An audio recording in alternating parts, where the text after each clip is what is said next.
I think you should hear this.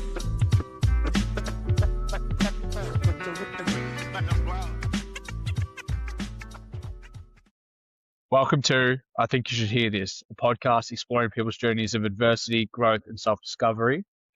Today, I have with me Mair, digital artist. For those of you in Melbourne, you may have seen their recent orchestrated event. If you look at his most recent reel, has some really cool stuff going on for their visuals.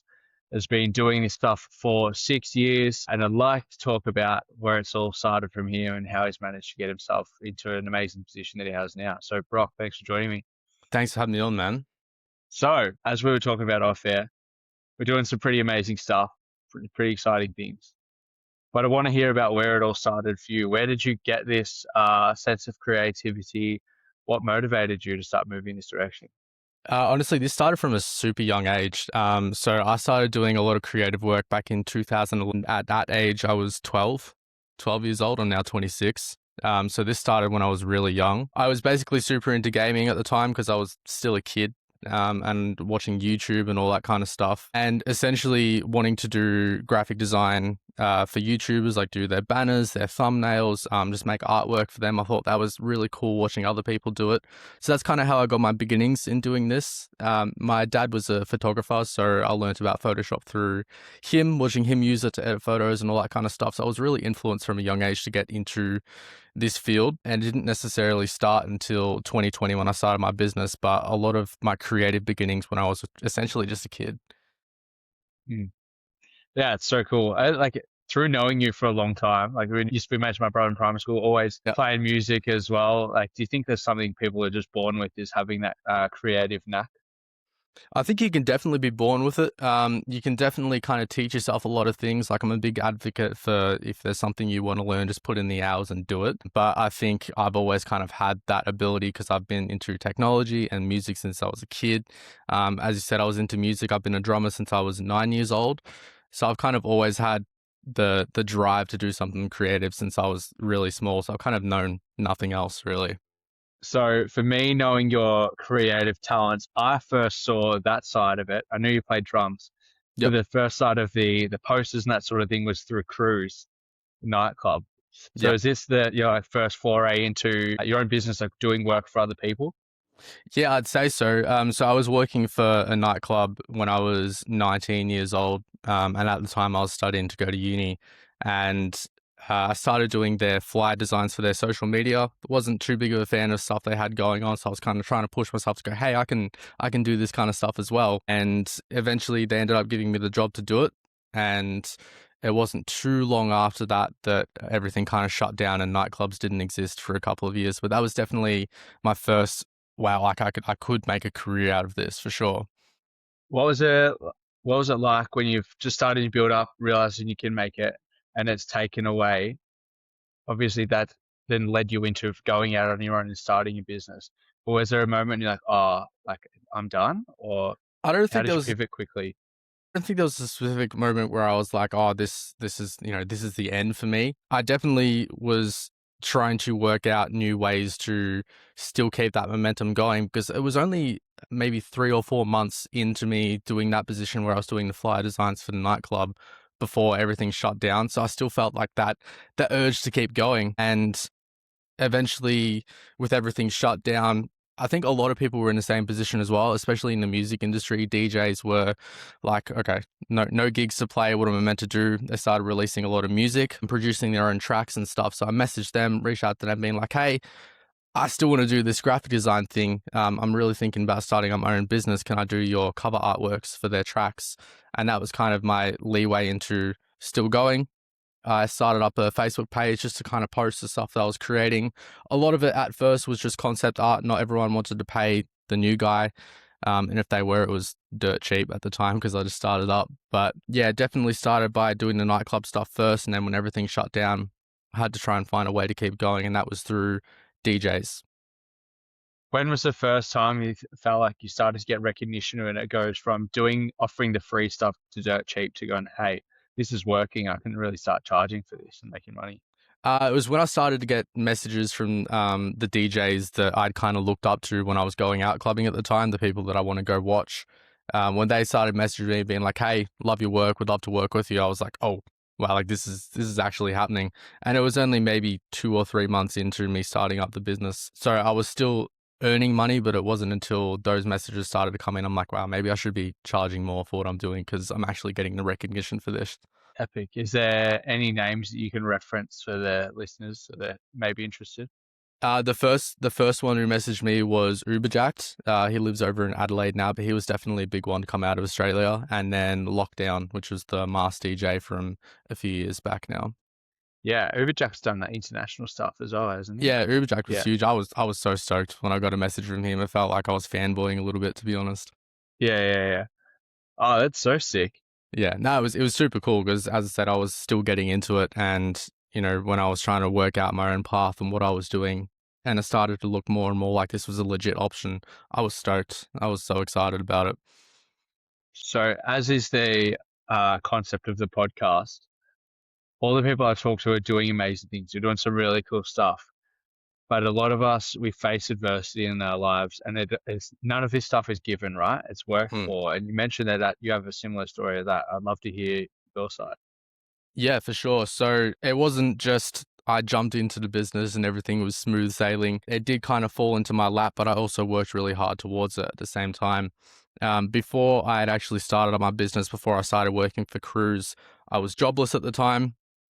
I was going to university essentially just to make some money because I was really struggling to afford basic bills, basic living, all that kind of stuff. And I had entered to go into uni because I'd had a series of really unfortunate events. I managed to get into a car accident and lost my car, so there goes my ability to drive. I had then lost my relationship at the time, and that kind of sent me into a spiral, which led me to go into clubbing just as a way to try and it wasn't necessarily the healthiest thing, but it was my way of trying to get through it, trying to get out, trying to get distracted, leaving for the weekends, going out drinking with your friends.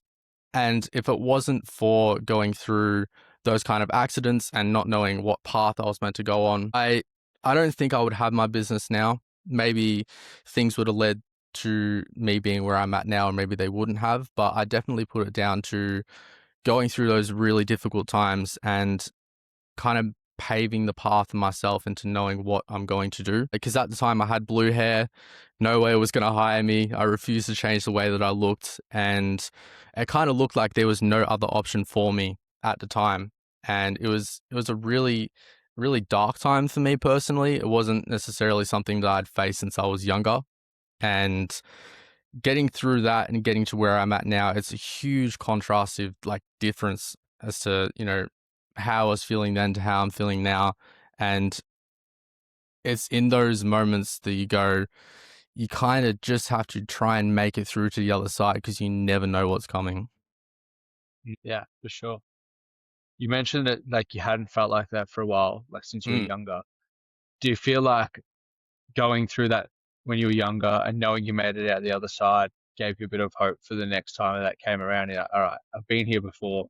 I know what this is like. I know it's temporary and I can get through it. Or Yeah, absolutely. Obviously, when you're going through dark times and you're struggling with your mental health, you don't necessarily see the other side of it. You don't see the bright side to what's coming or whatever lessons you're meant to be learning through what it is that you're enduring. But each time I've gone through something like that, it's definitely made it easier.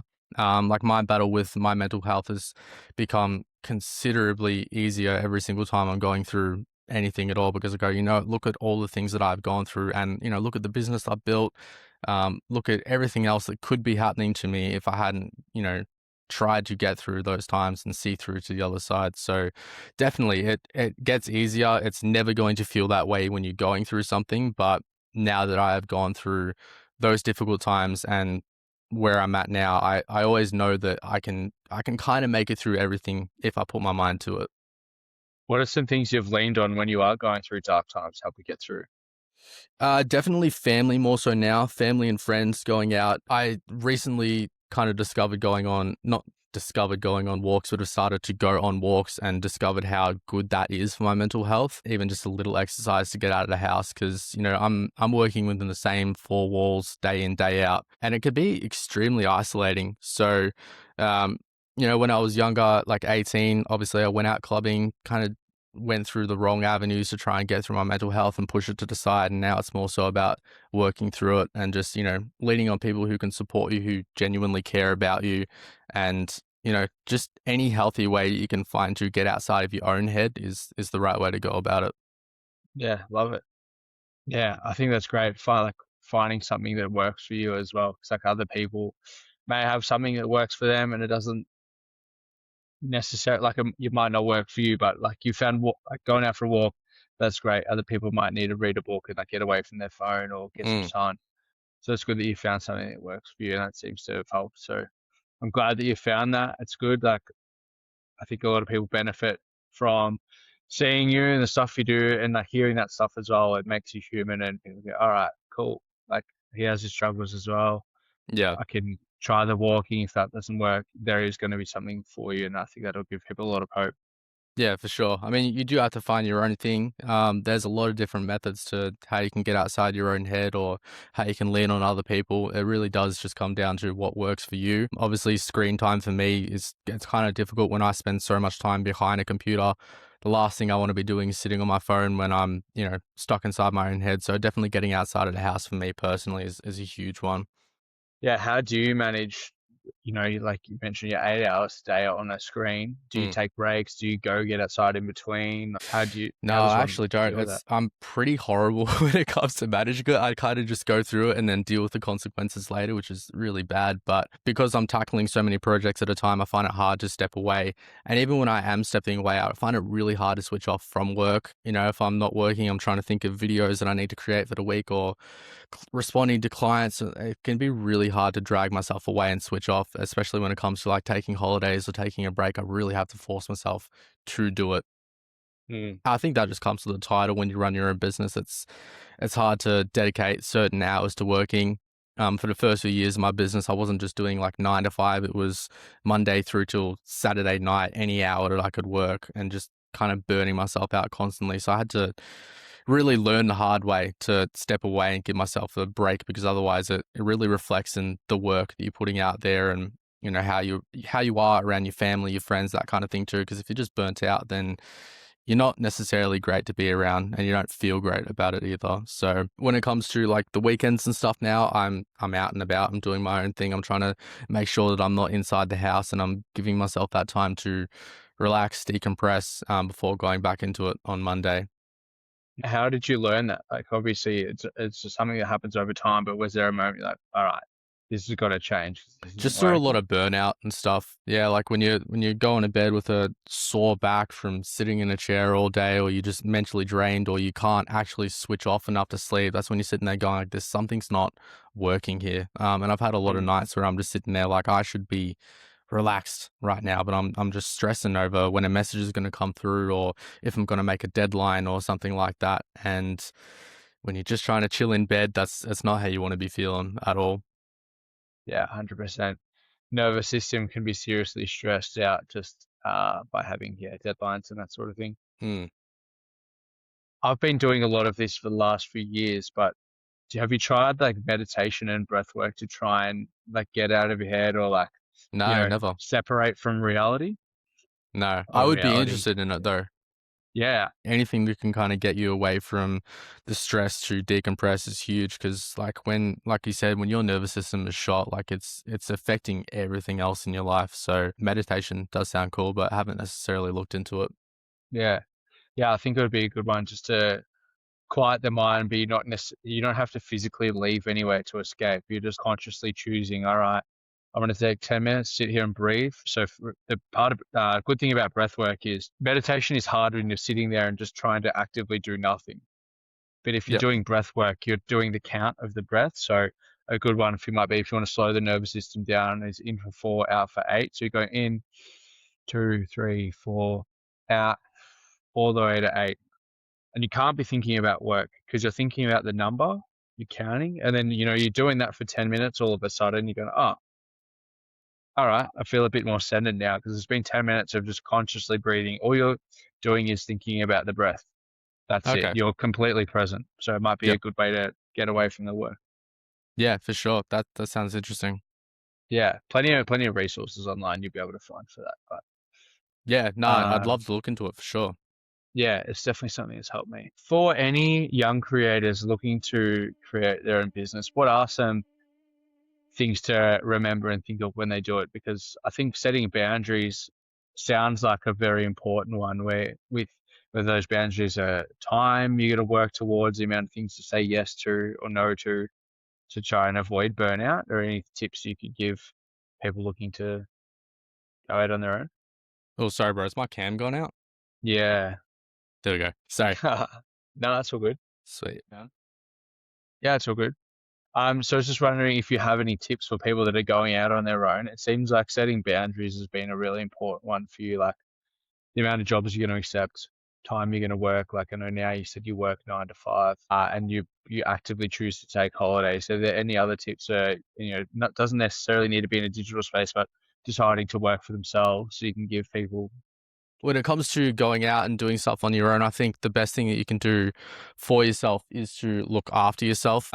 Like as I said, when it came to setting my own hours and watching myself go through the burnout, it didn't necessarily help having other people tell me you need to be looking after yourself. It was something I needed to learn myself, but I'm definitely the kind of person who has to learn things the hard way. So I think when it comes to starting up your own business, you are going to go through a lot of stress when it comes to finances, when it comes to trying to better yourself, setting goals, exceeding those goals. I think when it comes to that kind of thing, you just have to look after yourself the best that you can, in whatever way that works for you personally. Like, I thought that starting up my own business would be just as simple as doing my own thing, making the money, going home, being happy.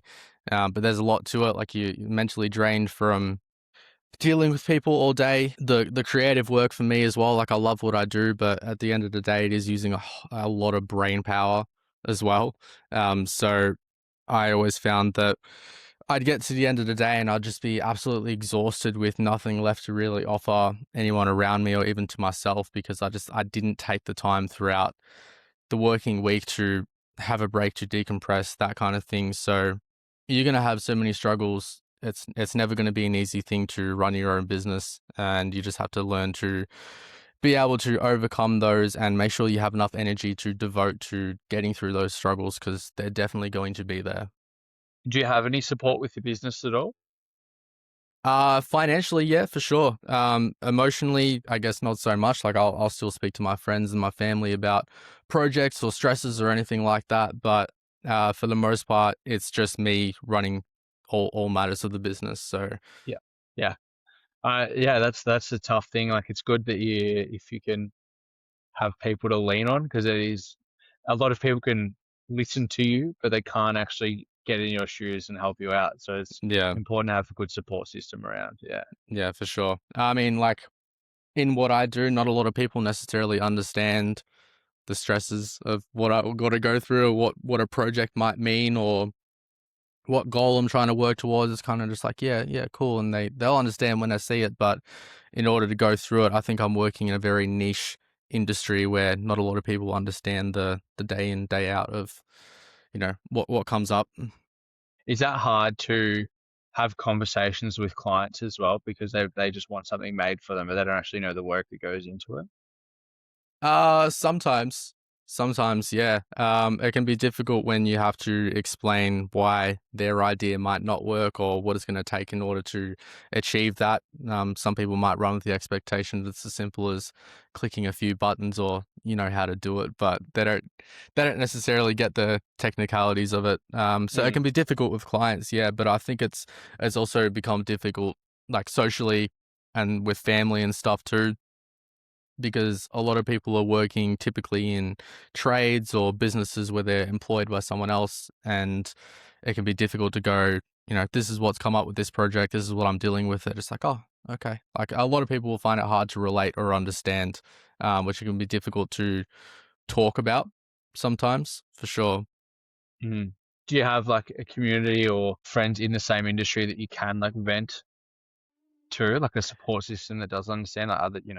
Yeah, I mean, one of the great things about doing social media over the last couple of years is being able to have met so many different people who kind of operate a business like I do, or work in the same field, or have the same passions and stuff. I think 2 years ago I started up a Discord community for a bunch of people who do 3D art and graphic design and all that kind of stuff. So a lot of the time they're having conversations within their Discord about whether they're struggling to price their work, or they're struggling to, overcome actual technical difficulty or something like that. So it's cool that like there's that little community there that I've built through being online, showing my work, doing tutorials, that kind of thing, because it is a very niche thing. So to be able to read someone going through a similar problem, or to be able to help someone through a similar problem, is honestly really cool. Yeah, what are some wins that you've had out of that chat, or like relationships that you've made from that? A lot of the wins are for people who are getting their first couple of clients, or who are learning how to write contracts, or to stand up for themselves, especially when it comes to operating your business. Sometimes you find it easier to just do what you have to do. Maybe take, lowball yourself. Don't take as much money for the job as you should have, or get talked down to by a client because you don't want to lose the client or something like that. So watching people be able to not only succeed in getting jobs but also become better business people as well is really cool. So there's been a couple of different wins there from people who message me being like, thank you for, your words of advice, or thank you for your videos. Like, I'm learning so much, and that's really rewarding as well. Mm. For anyone who's listening to that thinking that's me, I'm going through this, or the people that are looking to go into their business and they are going to experience this, because you can't really avoid it. You're going to deal with people that you're not going to like, or people that aren't going to like what you're offering. Mm. What are some of those words of advice you could offer someone in a situation like that? Stick it through. Definitely stick to it. Like there's so much reward in being able to run your business. It's not going to be easy on you, but reach out to people who are going through similar circumstances, or people that you look up to, and just hear them out for, what they've done to make it through similar situations like that. Being able to find someone that you look up to who also runs their own business is really cool. And it certainly helped with mine, because I had no understanding of, taxes, or the legalities behind operating your own business or anything like that. And you can very easily fall into, bad spaces when it comes to that kind of thing.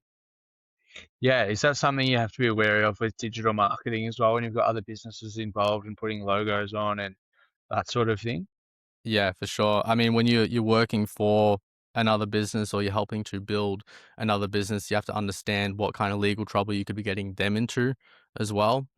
It's not Mm. always just as simple as designing something and sending it off. You have to make sure that that end product is not going to backfire on not only you but on the client as well. So definitely having a deeper understanding of that kind of thing can definitely help for sure. Yeah. How did you develop your understanding of that? Was it only like trial and error, or was it, Um, is there resources you can use to learn this stuff? Definitely looking online. Like, I've spent a lot of time online trying to understand as much as I can about my business, so I can be as successful as I want to be. Um, I definitely don't think you should just go by winging it. If there's something you don't understand, do your best to try and understand it. Like I said earlier, I think there's so much power in just believing that you can learn whatever it is that you want to learn, and just going for it. Because that's honestly how I've gotten to where I am, just by going, you know what, I want to do that. That's a new style I'd like to be able to say I can do, or here's a goal that I want to achieve. This is the steps that I'm going to do it, and just go for it. Yeah, unreal. Great advice. I think, yeah, back yourself in, but do the work. Don't just, like you Yeah, said, don't wing it, don't have no half-ass it. plan. Yeah, Yeah. back yourself in, go, all right, if I'm going to do this, I'm going to do it right. Let's do everything it takes and make it happen. Mm, That's really cool. And speaking of backing yourself in, being in a niche industry, not many people are going to understand what you're doing.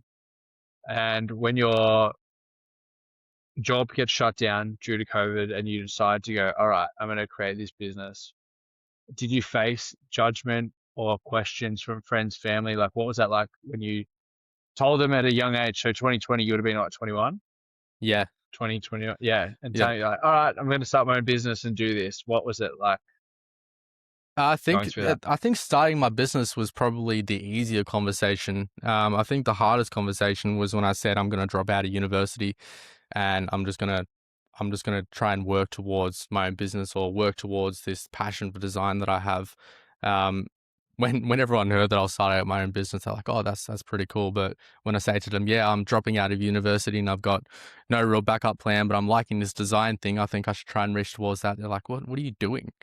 That was Mm. definitely a hard conversation to have. But for the most part, everyone was supportive. I think for me, I was the kind of person who dropped out with no real backup plan. I just knew at the time that I wasn't where I felt like I should be. I wasn't doing what I felt like I was meant to be doing. And I guess for me, that was working towards doing design and starting up my own business. Everything kind of led to just doing that. I didn't know where I was going or how I was going to get there, but I knew that I was meant to be doing something bigger and more purposeful. Yeah, I love that you finished with the word more purposeful. That's a period I'm through right now.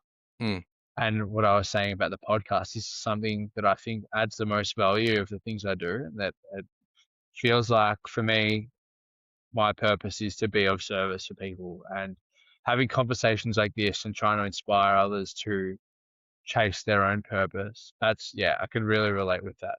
It's hard. Like, I don't think there's not enough money in the world that can make you do a job if you hate it, if it's not part of your purpose. I think we should all like look towards and have a think like, all right, how can I best contribute to the world purposefully, and then go yeah. do it. I think everyone's goal is to be in a career and a job that they love. No one wants to be waking up just doing something they absolutely hate. And I think at the Mm, time for me, getting up and traveling to university, it was something that I was beginning to loathe. And once I started to have the conversations about, there is people out there who are doing this design thing for a job, people who are working within the nightclub industry, who are traveling all across the world. As soon as I had those kinds of conversations where I'm like, you know what, this is something that I could do, everything else was just like, that's it. Like, I didn't want to go to university anymore. I just wanted to work towards something different, something I felt like was bringing me my purpose, or something I felt like was my purpose, especially because it's something that I've been doing since such a young age. It kind of felt like it was my calling, and whatever direction I was on was not the path that I was meant to be on. What's been some of the most rewarding things for you since taking this path and deciding that, all right, I want to follow my passion? What's been the most, like, doesn't have to be financially, but like, lights your heart up and go, yes, like this is why I'm doing it. Definitely being able to see like my projects out in the world, being able to see other people's businesses with my logo on them, or getting a message of thank you, like you've helped me get my vision out onto paper of what I want it to look like. Recently we worked on, I say we, I worked on the orchestrated visuals for the show at the Sydney Mair Music Bowl, and that was sold out with over 13,000 people in attendance. And I was there on a day and I was just looking around. I'm like, that is a sea of people who are all looking at my artwork on the screens. They might not know it's mine, but I know it's mine, and that's super sick.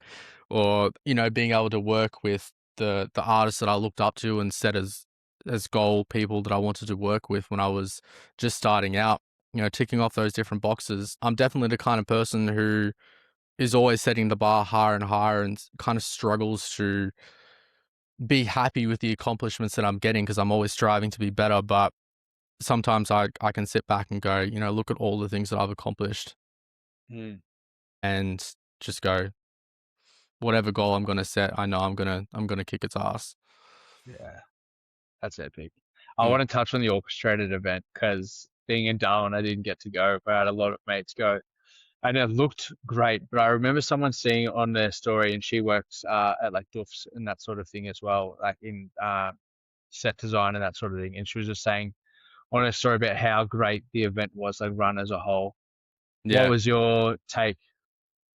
Yeah, it was incredible. I don't know what expectations I had from it, but they definitely exceeded all of them. It was great. The vibes were unreal. It ran from, I believe, 30 until about 10:30, so it was a day to night event. The performance was mad. The vibes were unreal. Everyone there was super nice. Like, there was no fights breaking out or people not getting along or anything like that that you might typically find at events of that kind. It was surreal, to be honest, especially to be able Mm, to have an involvement in it as well. yeah, I think it's that because that crowd now is like all got houses and kids. We're all getting a bit Yeah. older. I think that's what contributed to it as well. Like there was so many people who weren't just, the kind of people who go out every single weekend, but the type of people who literally got their kids looked after or took off work for the weekend or whatever to be able to go and haven't been Mm, out in years. So I think everyone was just stoked to be there and it showed in the atmosphere for sure. I've definitely never been to an event like it and not entirely sure that we'll get another one like it again. So it was definitely unique. yeah, epic. My friends were just posting about the nostalgia, and I was like, I would have loved to have been there, but I wasn't. So it's all good. We move on. You mentioned that you had a few big artists you ticked off that you wanted to work for and work with. Could you name a couple of those as well? Yeah, the big one was Will Sparks. So he was a huge DJ out of Australia who was kind of one of the first people that I followed when I started doing social media and started up my business pages and that kind of thing. And he was kind of the big thing coming out of Melbourne during that period when I was following DJs and stuff. Everyone was trying to be Will Sparks. Everyone wanted to sound like Will Sparks. I'm like, damn, I'd love to work with Will Sparks.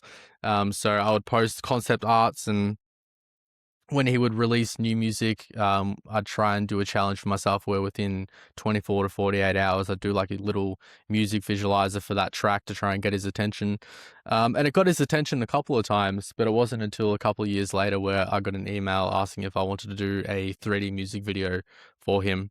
And I was stoked. I never thought I'd see it a day. It was a project that we didn't have a lot of time on. I think I had about a month total to do a full 3D music video, which is probably one of the most stressful projects I've ever gone through, but definitely the most rewarding because that was, looking back at 20-year-old me going, this is what you wanted and you've now brought it to life. Hmm, I feel like it that's was one of those huge. things that I spoke into existence, like I'm going to do that one day. And yeah. Yeah, that's epic. So did you get the chance to meet him then, or is that all that stuff done Yeah, yeah. online? So, I think we had the project due in January, and we were starting it towards Christmas. And I met him at a New Year's Eve event in Frankston. It was like a Reba festival on New Year's. Went backstage and met him, and he's an amazing guy. And his team is super cool as well. They were all super thankful to be, working with me and have me working on that project with them. So it was super awesome to meet those guys and be able to say, hey, like I'm so excited to not only be working with you, but to have, met you as well. It was cool. That's epic. Who are some big names that you'd like to work with in the future that we can speak into existence now? Oh, that's a good question. That's a really good question. I'm not too sure because that was kind of the big one for me, and I'd already ticked that off to be honest. I think now during this time, I'm probably going to be working towards maybe trying to work with brands more than artists and DJs. Now, I think the music industry has definitely taken a huge hit since I started. It's not the same that it was. So I think I've gradually started kind of not pushing myself away from it, but kind of just stepping away and working on different stuff now. Like I'm working with a toy company from Canada. We do some animations like every single week for different vinyl collectibles that they do, and that's work that is not only creatively challenging, but it's something interesting for me every single week now, which I think is enjoyable. So I think when it comes to setting goals, I probably need to take more time to work out what I want to do because I've always struggled to set goals and work out what my couple years plan is. I'd kind of just take everything as it comes. Hmm. Yeah, like I noticed that you did work with Flipside Energy, so that's pretty cool. Troy Yeah. Kenny's been like a massive entrepreneur in Australia the last few years. What was it like with that connection? So that wasn't actually me working with them, which is kind of strange to say because a lot of people look at that project that I did and think that it was official, but it was actually just a concept art to get their attention, which it did. But I actually find myself doing that a lot. I think that's something that maybe everyone can take away from this if they're planning on doing anything creative is if you have an artist or a brand or someone that you want to work with, don't wait until they pay you. If you think that you've got skills that you can show off or you want to get their attention in some way through your art, then just go for it. Um, my sole intention for that video was just to get it out around the product launch, which I did, I think, about 48 hours after the actual product launch, and just get a comment from both Troy and Adrian. That was the goal, and I did. That's huge. Yeah. I Mm. think Troy's from like Carrum Downs, Frankston area originally as well. Yeah, yeah, Yeah. yeah. He So is. that's a cool little, like we're from the same town. Make a connection. So there is a Rise Energy one at concept art as well. Yeah. Yeah. Yeah. Yeah. I was like, Yeah. that's a US company. So I was like, oh yeah. Yeah. What are some you know, brand collaborations you've done I that we think can one of look the at, people biggest can go ones look out at? of the last year or 2 years was Are You OK Day? The mental health organization out of Australia. That was a huge collaboration. Being able to work with a company that obviously speaks on such an important message every single year was great. And that was another one that was achieved simply through posting a concept art, going, hey, I made this for Are You OK Day. They saw it, followed up with me the following year in order to get something officially created for them. And I've worked on 2 different campaigns with them since then. So, like, putting things out there, this is the brand that I want to work with, and then eventually it just kind of happens. So that was another one that was hugely important, and one that I'm super proud of as well. Yeah, what made you go, all right, I'm doing this? I just thought that, with every campaign that they do, obviously they're pushing an important message, but it's not necessarily pushed always in a way that is going to grab someone's attention. And I think at the time I was obsessed with trying to be the TikToker or the Instagrammer who's grabbing people's attention in the first couple of seconds. I'm like, you know what, brands should be doing this kind of thing also. So I thought, if I can make an engaging 3D animation that is going to grab the attention of people, and then they're going to see what is obviously such an important message about checking in on your friends and, having the hard conversations that you might feel uncomfortable to do. I just thought that was something that I wanted to be a part of. And even if they decided that they didn't want to go that direction or didn't want to work with me, that was me in like my own brand pushing that message. So I think either way, it was a win-win. Yeah, awesome. Have you had those since doing that? Does that create awareness for then people to have those conversations with you? Yeah, absolutely. I found around the time that I'd posted those videos, I definitely received more messages from people being like, "Hey, that was really cool. Like, just want to check in with how you're going and seeing your business is doing really well." And it was definitely a conversation starter, and that's really what it's meant to be. So, yeah, I definitely had a lot more messages around that time from people being like, "Hey, this is really cool. Love that you're working for this brand or whatever." It was, yeah, that was a cool thing to be a part of. Yeah, I think it's good. Like, there's so much value in sharing posts like that or creating them, which is unreal, because it also allows people to notice, all right, this person is something I can trust or someone that cares. It's, they're not going to shut me down if I talk to them. So it creates that like little soft landing for them to go, all right, like Brock's obviously passionate about this. He understands. I can then go forward and speak with him about it.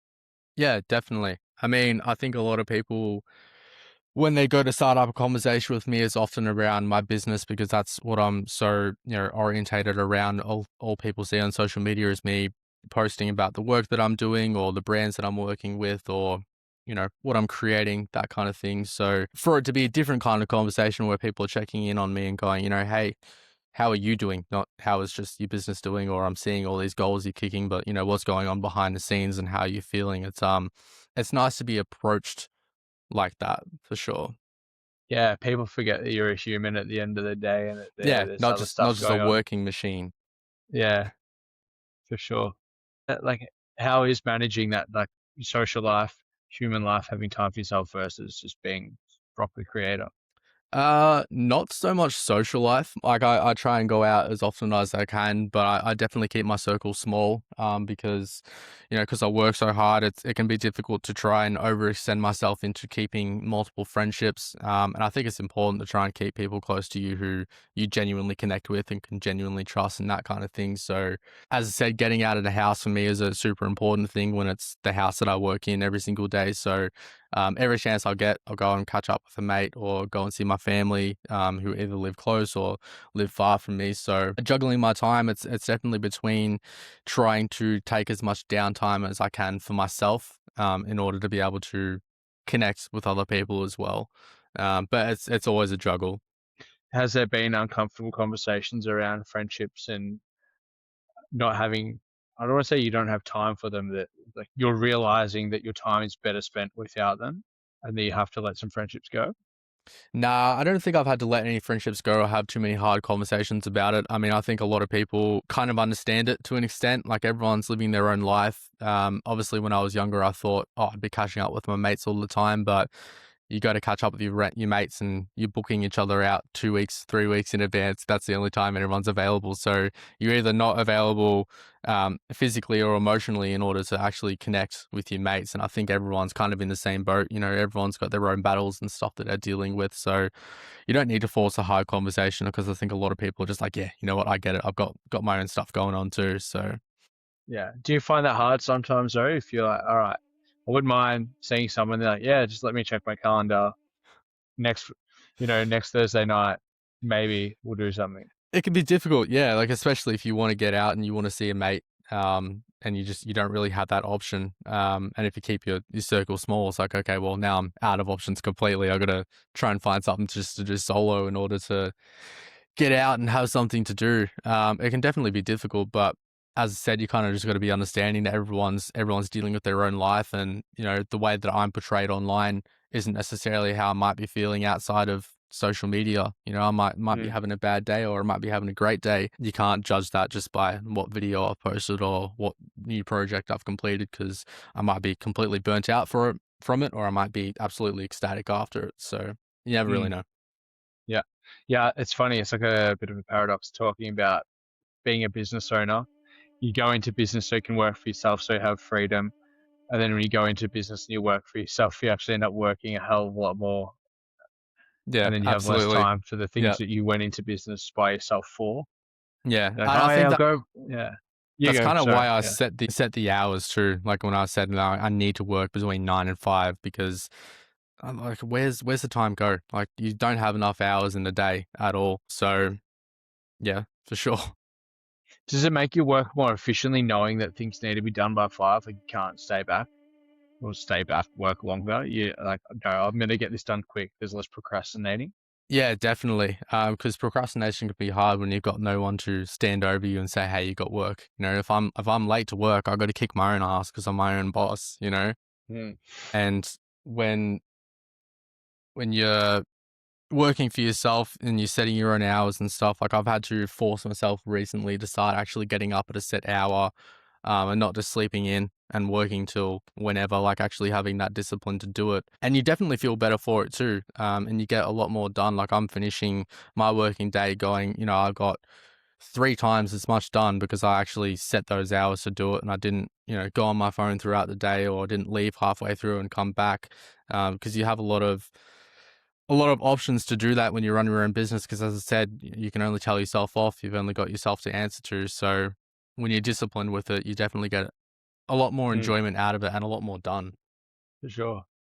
How do you manage the working at home? You've obviously got time for lunch. Like, is it hard to manage like eating healthy when there's so much temptation to eat at home? Like, obviously, fueling your body is going to help you perform better. But I could Mm. imagine like sitting sedentary would be very easy to snack and that sort of thing. I know for me, I'm bad for that. I need to have Yeah, it food can away from be. me, otherwise it's there. Yeah. Yeah, it can be for sure. I have to force myself to kind of get up and have lunch throughout the day so that I'm still kind of fueling up and getting through the day. So, often I'll actually go out and make sure I've had something and then come back, even if that's like a half an hour break or whatever it is. But there's definitely temptation to eat bad, to sit on your phone for a bit, have a break, maybe watch something on the TV for a little bit, then go back to work. You really do have to have that discipline when you're working from home specifically. Mm. And I'm sure when you're running your own business in any other kind of aspect, you have to have that discipline as well. But it's difficult when like my bed is a couple of feet away from my desk, or, the pantry is just on the other side of the wall, or, whatever it is. Discipline is everything to me. Yeah. What are some things that you do to help you keep that discipline? Because it's a word at the end of the day, but what do you helps keep you online? That's a good question. Probably just the disappointment of saying that I didn't do what I wanted to do. Like the way you're walking away at the end of the day feeling like you didn't get enough done, or you didn't stick to your word and get something that you wanted to do done at a certain time, or whatever. It's kind of the feeling that I'm walking away with that keeps me going, as opposed to, duct taping myself to the chair and going, you're not going anywhere.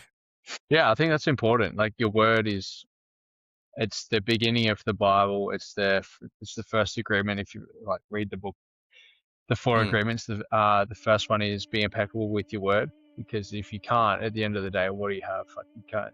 You're gonna have shame because you say something, you don't do it. So I think it's an important value to have, is to be able to stick to your word. Yeah, right. Then I Yeah, totally agree. yeah. Like you're never gonna trust someone if their actions and their words don't line up. So how can Mm. you expect that from other people if you can't keep that with yourself?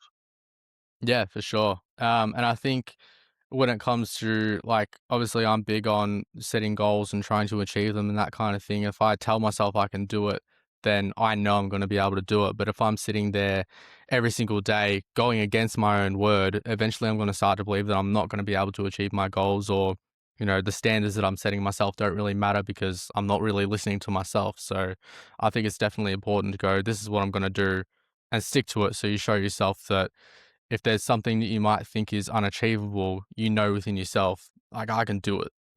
Hmm. And that starts with your word. 100%.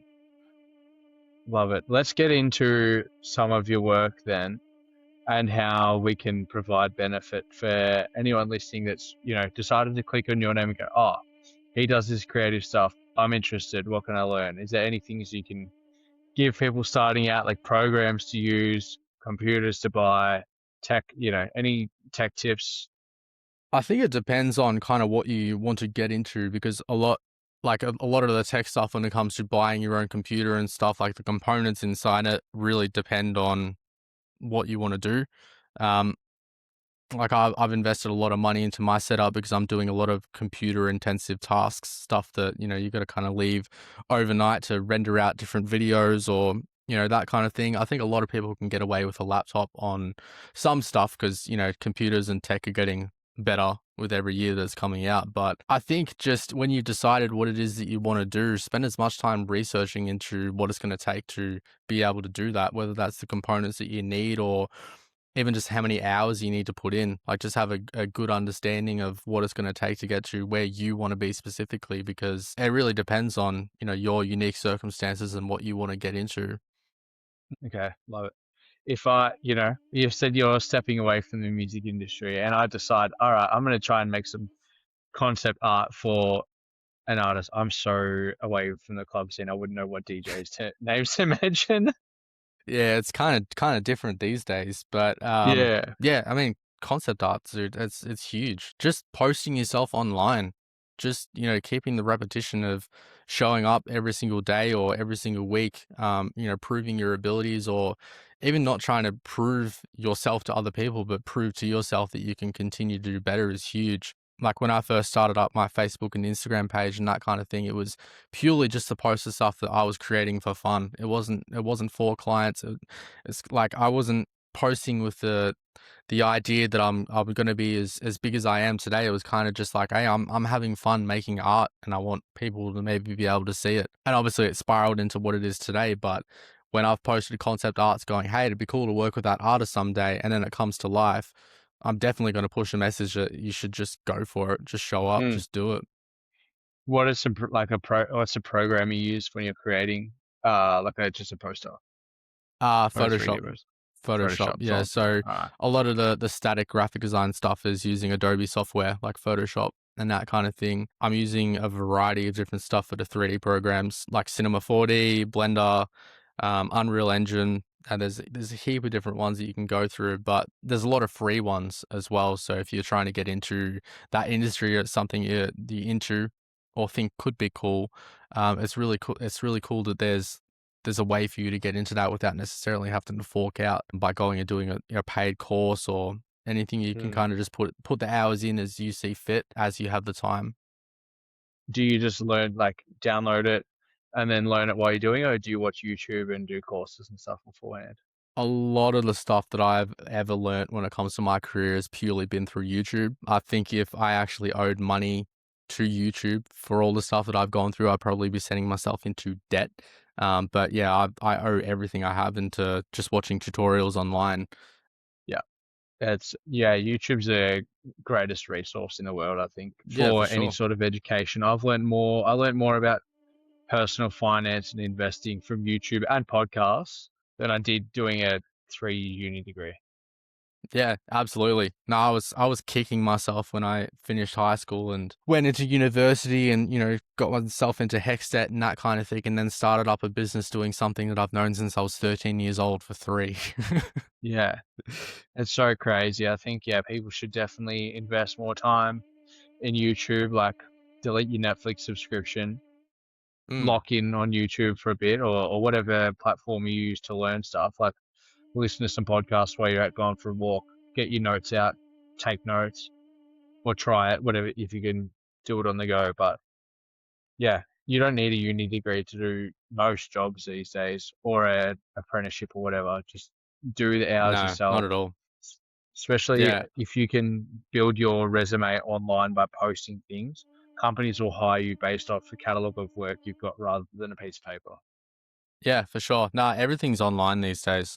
Having a portfolio or being able to show what you can do online is a lot more important than going, here's the jobs that I've worked in the last couple of years. Because I think a lot of the time, I mean, obviously, I can't speak from experience because I've had my own business for 6 years, but I think employers specifically aren't necessarily looking for what you've done in the last couple of years, but what you can actually bring to them. Mm, What capabilities you have and that kind of thing. Like even with the business that I have now and all the skills that I feel like I've developed, I'm always learning. Any spare time that I have, I am sitting on YouTube or watching through other people online, what they're doing, what they're learning. I'm always striving to try and be better and figure out what I could do better, what more skills that I could learn. Because I think that if you're not going to be the type of person who's always striving to be better, there's someone who's going to overtake you, who is someone who is putting the hours into trying to learn new skills and advance their capabilities and that kind of thing. So I'd rather be that person and be putting the hours into watching tutorials or going through courses or finding new skills that I feel like can help me in my business than doing a Netflix binge or something like that. Not mm. saying that I don't Yeah. do that. I definitely still do on occasion, but Yeah. when you're putting in the hours into what is going to propel you into, something that obviously you find purpose in. Yeah, for sure. I think like if you're just working a normal job that you don't like, and then you're wishing that you could go out and do your own thing, but when you get home from work, you go and sit on your ass instead of working towards that thing you want. Hmm. Like that's when there's trouble. Like you can't expect it to fall into place. You need to actually work for it and make it Yeah. I happen. mean, like we were speaking off air about your goals and the things that you're trying to work towards. And, it'd be pretty easy for you to sit there and go, here's my 9 to 5. And I guess I'm kind of doing this on the side. But you're going, no, like I'm getting home. I'm jumping into this because this is what I want to do. You're putting the hours into working towards your goals, which is huge. Like it's a huge deal to be able to do that. Um, and, as I said, you could very easily go the opposite way and just end up unhappy, stuck in the job that you hate. For sure. For sure. Yeah, it's getting to the point now.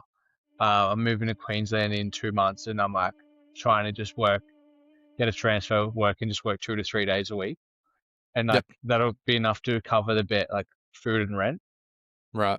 But it allows me more time to focus on this. It gives me the space to make it work. And like you said, you've called in things, you've spoken into existence. I'm speaking this into existence, but Yeah. I can't make it good enough to make that work without more time. So I'm willing to forego money in the short term so I can put out a better quality product. So then in the long run, it pays off. Yeah.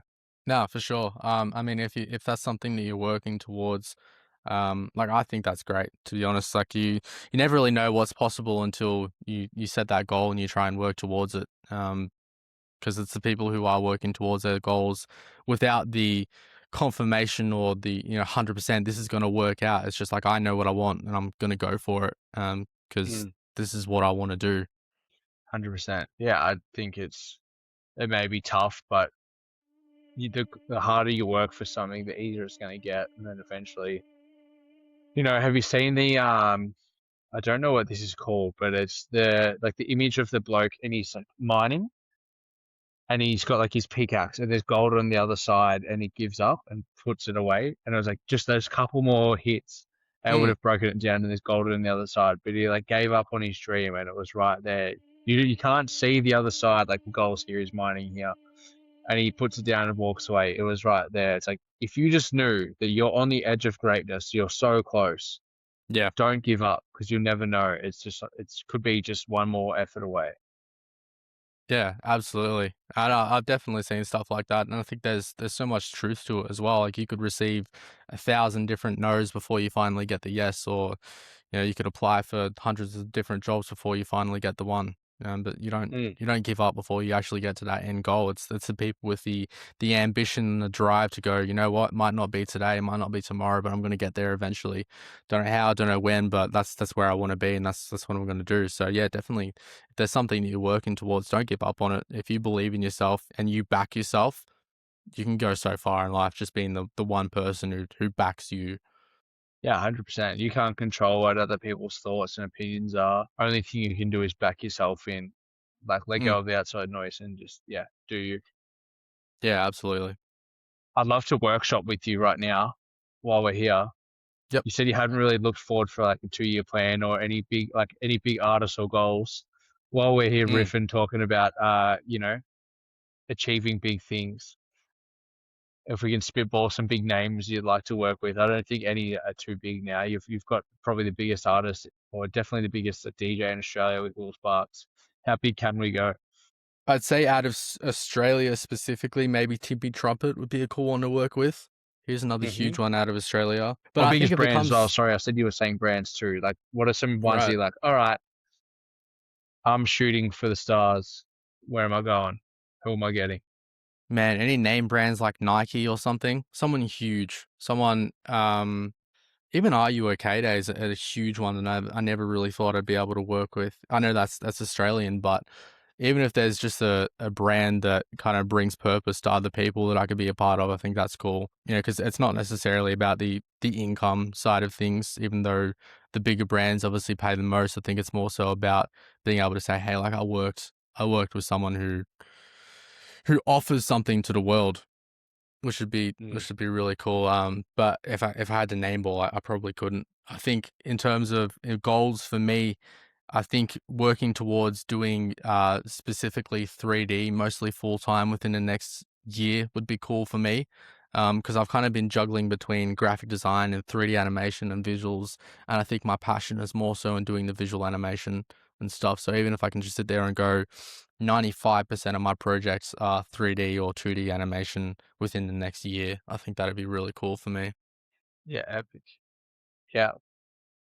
All right, next year, 3D animations. We're doing Nike. All right. Let's say January 1st, 2027. We've got some Nike in the pipeline. That'd be Why cool. not? Let's Yeah, put it out there. You never know. yeah, And yeah, if you don't work towards it, it's never going to happen. So, yeah, let's check back in January and see how we're doing. 100%. We can get we can just be rocking Nike in it as a sponsorship for the episode. That'd be really sweet. Yeah, for sure. Dude, that's like my goal is to be able to go instead of us having to do this online. I can go. Let's do a podcast. I'll come see you. Like I'll come to Victoria, back to Melbourne, and knock out a few. Like, yeah, that's To be my able goal. to Is to travel and do this, Yeah, like to not have to do them online, is to be able to go, all right, I'll meet you in person or I'll fly you out to see me in person. Like, let's make it happen. hmm, I think that would be iconic because you just, watching a podcast, watching videos online, you can feel the energy that two people have together. When you're doing it through a screen, it's a bit harder. And I love like seeing people interact and have a laugh together or yep, share it, some sort of emotion together, some sort of gives more like experience. So a genuine moment and feel to it. Yeah, yeah, no, I get what you exactly. mean. Yeah, so that's my goal is to be able to do them all together.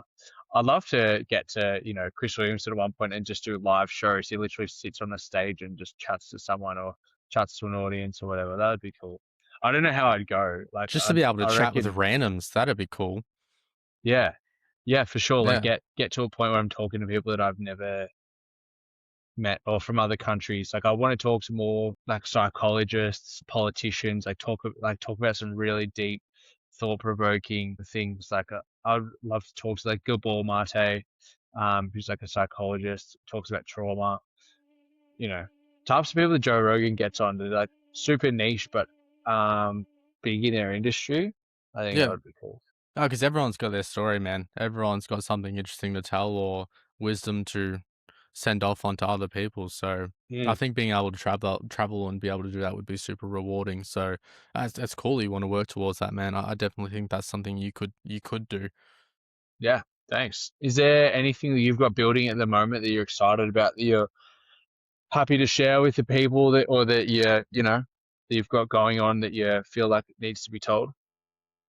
Well, my next big project is doing visuals for a DJ called Excision.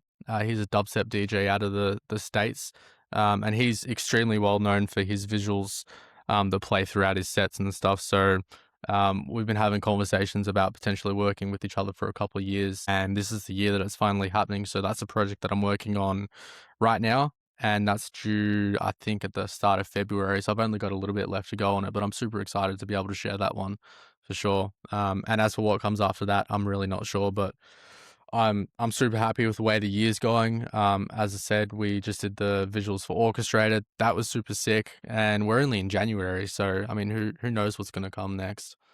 Mm. I know this is my own interest. Hmm. I'll go to Esoteric every year, and the stage production for they have is unreal. But obviously, they're like moving art is like made out of wood and timber and stuff. Where versus you go to like festival hall, you can have a proper 3D show. I'd love to see Yep. some like 3D art at a Bushdorf, or like a big festival or something like that. That would be sick. That'd be cool. Yeah, I don't know if Yeah. there's a want or a need for that, but I think being able to be part of that would be something super cool because like that isn't just visuals on a screen or stuff that you're putting on like a TV. That's people could do like sculptures or actual 3D live installations of stuff that someone has created, and put Mm. so many hours into. So I've definitely seen some of the esoteric stuff, and I think it's cool. So yeah, being able to have a part of that would be really awesome. Yeah. Man, one year they had a 3D installation, and that was like mind blowing. It was Yeah, crazy. So cool. Yeah. that's cool. Um, yeah. Anything else that you want to leave us with, that you want to share? Anything like your words of wisdom, tips? Yeah, I mean, look, I I don't think know, whatever. honestly, the biggest thing that I can kind of put out there for people is just to chase your dreams. Like, I'm such a huge advocate for believing in yourself and following the path that you think is right for you. And yeah, like I just think if you put the hours in and you do it, you can get to where I am. And whilst my career isn't something that most people strive towards, it's something that I believed in and I brought to life by saying, I'm going to do this, and I put in many years in order to get here. And I did this through just learning through YouTube, and it really can be as simple as that, just saying, I want to learn this new skill and turning that skill into a career that you love. Love it. Yeah. You think there's a big barrier to entry for something you want to do? There's really not. Just look Yeah, for it. I mean, You'll find it. don't It'll be don't worry online. about an inflated industry or feeling like everyone else is already doing it. You are your own person. You've got your own skills, your own special talents to offer the industry that you want to be in. Don't get scared off because you think other people can do it better. Just believe in yourself because that's the biggest thing. Just backing yourself into doing what you want to do. Hmm. Epic. Thanks a lot, Brock. I appreciate it, man. It was great to chat. Yeah, you Thanks too, man. for thanks for everything. Thanks for your time. Thanks for being so supportive as well. I appreciate you, getting around it, liking the post, Yeah, no, commenting, and no worries at all, man. It's awesome to be able to see people striving towards their goals and their dreams, even if they don't feel like they're getting the views or not getting the guests that they want to get. Like you're gonna get there someday because you're backing yourself. And as I said, that's the most important thing you can do. So I look forward to seeing your success, man. epic. I can't wait to run it back next January with the With that Nike Nike tees. ad. Yeah, yeah, yeah. Let's go. All Awesome. right, Nah, I'll thank you end so it much, there. man. Appreciate it. Cheers.